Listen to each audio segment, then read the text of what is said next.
Il est l'heure de la revue de presse. Natacha Polony, évidemment. Bonjour Natacha. Bonjour Thomas, bonjour Julie. Bonjour. Et bonjour à tous. Ce matin, en une de vos journaux, on tremble pour sa sécurité, on tremble pour son argent et on tremble pour son avenir. Sécurité, le Parisien aujourd'hui en France, la violence baisse, la peur augmente. Argent, le Figaro, impôt, ce qui va changer en 2014.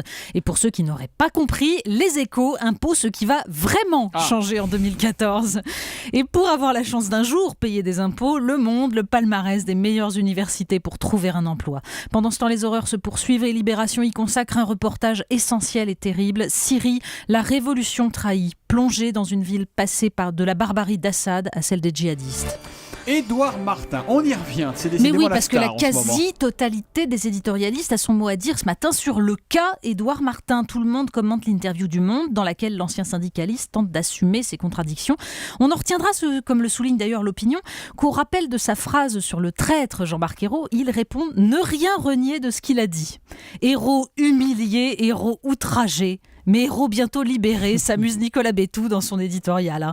Alors en attendant le remaniement, c'est justement dans l'opinion qu'on a le récit le plus complet du ralliement d'Édouard Martin sous le parrainage d'Aurélie Filippetti et grâce aux bons offices d'Harlem Désir.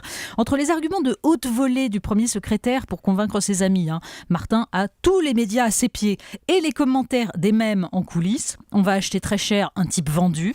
C'est superbe. Un député PS parle tout de même d'antidote au FN à propos d'Édouard Martin. Mais suffit-il de s'acheter un ouvrier même estimable et sincère pour parler aux ouvriers? La politique, c'est aussi l'UMP ce matin dans les journaux. Oui, alors parler aux ouvriers, là, c'est visiblement pas le problème de l'UMP. Entre les propositions libérales des ténors déclinées par Libération et les déboires de NKM à Paris racontés avec délectation dans Le Monde, on est assez loin des angoisses de déclassement et de la demande de protection. Mais pour comprendre un peu mieux l'UMP, il faut lire ce matin surtout l'article du Parisien sur la grosse colère de Bernie.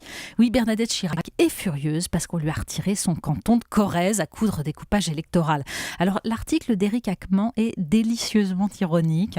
Et la photo qu'il illustre surtout avec cette tête très avenante de Bernadette Chirac, bon, même si elle est antérieure à la forfaiture... Donc il ne faut pas la chercher quand on voit la photo. Voilà, ça laisse très bien imaginer ce que Manuel Valls a vu débouler dans son bureau de la place Beauvau. Vous savez, j'ai été très gentille avec François Hollande, laisse entendre Madame Chirac pour expliquer sa déception. Alors là, qu'Édouard Martin en prenne de la graine. C'est noble, la politique. La politique autrement, c'est dans Le Point ce matin. Oui, et c'est très intéressant.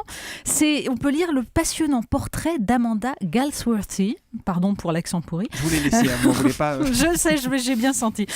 Donc, anglaise et fille de diplomate, devenue l'interprète des présidents français. Donc, François Mitterrand, Jacques Chirac, Nicolas Sarkozy, elle a vécu à leur côté, elle a partagé les repas officiels depuis 1984, quand François Mitterrand l'a fait venir pour traduire un appel de George Bush, vice-président américain à l'époque.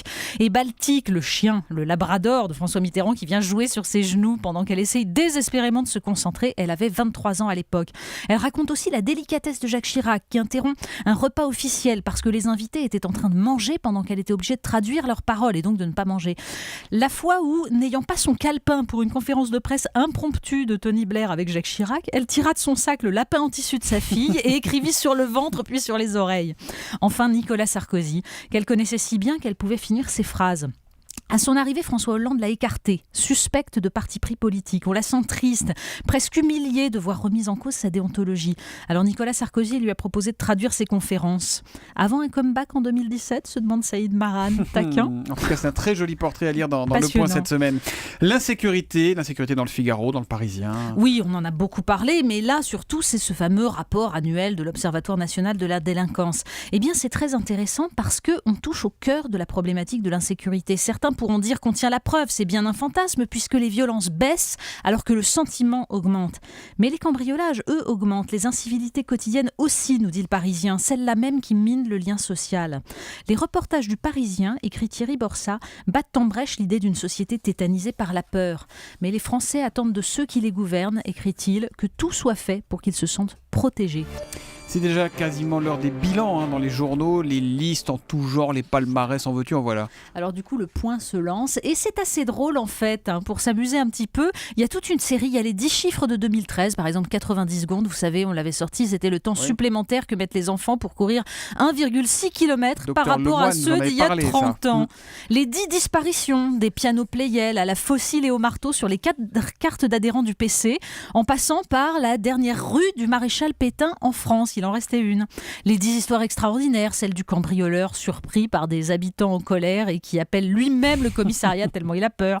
Et enfin les 10 verbatims, par exemple celui-là. En 100 ans, le monde sera passé du ballon dirigeable au supersonique et le PS de Jean Jaurès à Harlem Désir. Ça c'est de Gaëtan Gors, c'est superbe finalement. On va regretter 2013, pas seulement quand on recevra la feuille d'impôt 2014. Merci Natacha Polony.